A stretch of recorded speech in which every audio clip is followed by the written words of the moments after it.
Hey guys, कैसे हैं आप लोग। तो गाइस, मेरा नाम है दीपक और थोर वर्सेस गॉडजिला वाली वीडियो पर इतने प्यारे रिस्पॉन्स के साथ आप में से काफी लोगों ने ये सवाल भी पूछा कि अगर गॉडजिला के अगेंस्ट सर्टर होता तो क्या वो उसे हरा पाता। इसके अंदर काफी सारे फैक्टर्स इंपॉर्टेंट रोल प्ले करेंगे। तो आज की इस वीडियो में हम यही डिटेल एनालिसिस देखने वाले हैं कि अगर सर्टर और गॉडजिला के बीच एक हाइपोथेटिकल बैटल होती है तो आखिर उसमें जीत किसकी होगी। मैं इनका डिटेल्ड कंपैरिजन करूं उससे पहले आप नीचे कमेंट्स में अपना ओपिनियन मेरे साथ जरूर शेयर करना कि आपके अकॉर्डिंग इस बैटल में जीत गॉडजिला की होगी या सर्टर की। और वीडियो के एंड में देखते हैं कि आपका और मेरा ओपिनियन मिलता जुलता है या नहीं। So now all that being said, without wasting any more time, let's just jump into it.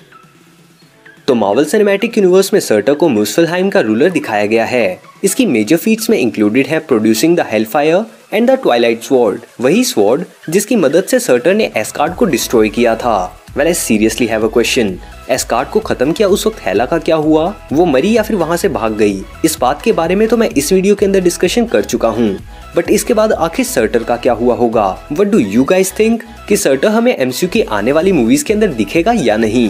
Let me know in the comment section below. और हाँ, एस्गार्ड को डिस्ट्रॉय करते वक्त सर्टर अपने फुल पोटेंशियल में था, जहां उसकी पावर्स का सोर्स थी इटर्नल फ्लेम, और लोकी की उसको इटर्नल फ्लेम से लाइफ देने के बाद उसकी पावर्स पहले के मुकाबले काफी ज्यादा बढ़ गई थी। जहां अपनी वीकेंड स्टेज में उसकी हाइट दिखाई गई थी 18 फीट्स, वहीं रैग्नारोक के फाइनल बैटल के टाइम पर उसकी हाइट थी 1000 feet, which is 304.8 meters, which obviously is one of the largest monsters we have ever seen in the movies। और इस फॉर्म में हल्क भी इसके अगेंस्ट ज्यादा कुछ नहीं कर पाया था, और जिस हेला को रैग्नारोक वाला थोर टक्कर नहीं दे पा रहा था उसे भी सर्टर ने मार दिया था, या शायद भगा दिया था। जानने के लिए ये वाली वीडियो देख लेना। अब अगर बात करें इसकी ड्यूरेबिलिटी की, तो हेला के वेपन से मल्टीपल अटैक्स लेने के बावजूद उसे कोई खास फर्क नहीं पड़ा था, और हल्क के पंचेस भी उसके ऊपर लगभग बेअसर थे। एंड मोस्ट प्रोबेबली एस्गार्ड को डिस्ट्रॉय करने वाली शॉकवेव से भी सर्टर बच गया होगा।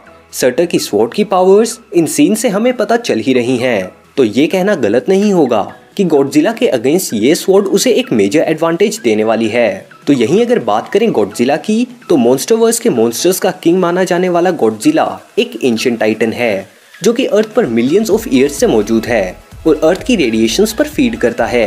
And as per the movie Godzilla King of the Monsters, Godzilla की हाइट हमें दिखाई गई है 393 feet, which is almost 119 metres. और एक क्लियर कंपैरिजन के लिए मैं आपको बता दूं कि सर्टर की हाइट है 304.8 मीटर्स, यानी कि गॉडजिला से ऑलमोस्ट 3 टाइम्स बड़ा इसका overall size, which is a correction to my video Thor versus Godzilla. वहाँ इस डेटा में कुछ मिस्टेक्स हो गई थी। तो अगर बात करें इसकी फीट्स की और मेजर अचीवमेंट्स की, तो इसने 2 म्यूटोस को अकेले हराया था और मोथरा की एनर्जी की मदद से फॉल्स किंग गिडोरा को भी मार दिया था। अपने मैसिव साइज और वैरायटी ऑफ पावर्स की वजह से ही ये किंग ऑफ द मॉन्स्टर भी माना जाता है। And since his power source is atomic radiations, इसके ऊपर एटॉमिक बॉम्ब्स या एक्सप्लोजंस का भी कोई असर नहीं होगा। इनफैक्ट वो उसकी पावर्स को इनहेंस करने का ही काम करेंगे। और इसकी मेजर फीट्स में आ जाती हैं एटॉमिक ब्रेथ और न्यूक्लियर पल्स, जिनका वैसे तो बाकी बैटल्स के अंदर गॉडजिला को एक मेजर एडवांटेज मिल सकता है, पर सर्टर के अगेंस्ट ऐसा होने के चांसेस काफी कम हैं। इनके एक ब्रीफ इंट्रोडक्शन के बाद अगर अब बात करें इनकी फाइट के बारे में, जिनमें हम कंसीडर करेंगे strength, durability, size, intelligence, major weapon and healing factor. जहां स्ट्रेंथ के मामले में सर्टर गॉडजिला से कई गुना खतरनाक है, जिसका सबसे मेजर एग्जांपल है कि उसने अपनी रो स्ट्रेंथ और स्वॉर्ड के अटैक से एस्गार्ड को एक झटके में खत्म कर दिया था। बात हो अगर ड्यूरेबिलिटी और हीलिंग फैक्टर की, तो उसमें भी एक टाइटन होने की वजह से वैसे तो गॉडजिला काफी ड्यूरेबल है, बट अगर कंपैरिजन में वो प्राइम फॉर्म वाले सर्टर के अगेंस्ट खड़ा है तो ये कहना गलत नहीं होगा कि सर्टर यहाँ भी गॉडजिला से आगे ही रहेगा, because of the simple factor कि उसकी पावर्स का सोर्स है इटर्नल फ्लेम, जो कि उसके लिए एक तरह से हीलिंग फैक्टर का भी काम कर रही है। और वहीं गॉडजिला को ऑक्सीजन डिस्ट्रॉयर जैसे वेपन से काफी डैमेज दिया जा सकता है, जिससे हील होने के लिए उसे काफी ज्यादा समय भी लग सकता है, depending on the amount of radiation energy available to him. वैसे 1954 वाली गॉडजिला मूवी में ऑक्सीजन डिस्ट्रॉयर की मदद से गॉडजिला को मार तक दिया गया था। And now talking about size, shorter का साइज 3 टाइम्स बड़ा है गॉडजिला के मुकाबले, which will definitely give him a slight advantage over Godzilla. Size का कुछ लोगों को डाउट आ सकता है, तो एक छोटा सा कंपैरिजन इस बात से देख लो कि हल्क इस सीन में सर्टर के सामने कितना बड़ा है। And the data used in this video is based on information provided by Marvel fandom. और रही बात मेजर वेपन्स की, तो वो गॉडजिला के लिए रहेगा उसकी एटॉमिक ब्रेथ और सर्टर के लिए उसकी स्वॉर्ड। और इसलिए अगर इस कंपैरिजन को कंक्लूड करें तो अगर गॉडजिला की बैटल होती है नॉर्मल सर्टर से, जो थोर रैग्नारोक की शुरुआत में थोर के अगेंस्ट देखने को मिला था, तब तो भले ही वो सर्टर को हरा सकता है, बट अपनी प्राइम फॉर्म के अंदर सर्टर गॉडजिला को जीतने का कोई भी मौका नहीं देने वाला। What do you guys think about it? Let me know in the comment section below। और चैनल पर नए हो तो ऐसे ही और भी कंपैरिजन वीडियोस के लिए चैनल को सब्सक्राइब करके पुरानी वीडियोस को भी जरूर चेकआउट कर लेना।